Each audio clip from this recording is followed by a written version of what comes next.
আমার সোনা পাপার প্রথম সলিড খাবার হচ্ছে মিষ্টি আলু সিদ্ধ করে নিয়েছি, এবারে ভালো করে ম্যাশ করে নেব হাত দিয়ে।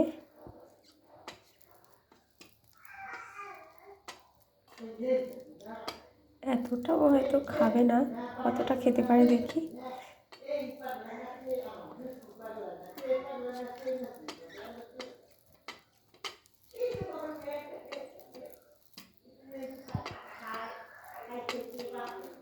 ম্যাশ করে নিয়েছি, এবার এই ছাঁকুনিটা দিয়ে ভালোভাবে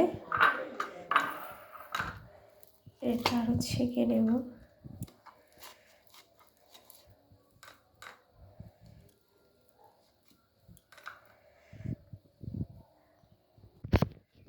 আমি ছাঁকুনিটার সাহায্যে আরও ভালোভাবে ম্যাশ করে নিয়েছি।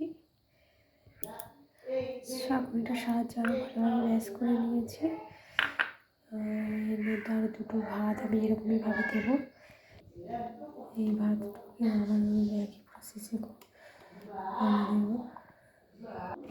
তো এটা হচ্ছে ফোটানো জল, এই জলটা আমি ভালোভাবে ফুটিয়ে রেখেছিলাম, সামান্য দেবো দিয়ে পাতলা করে দেবো।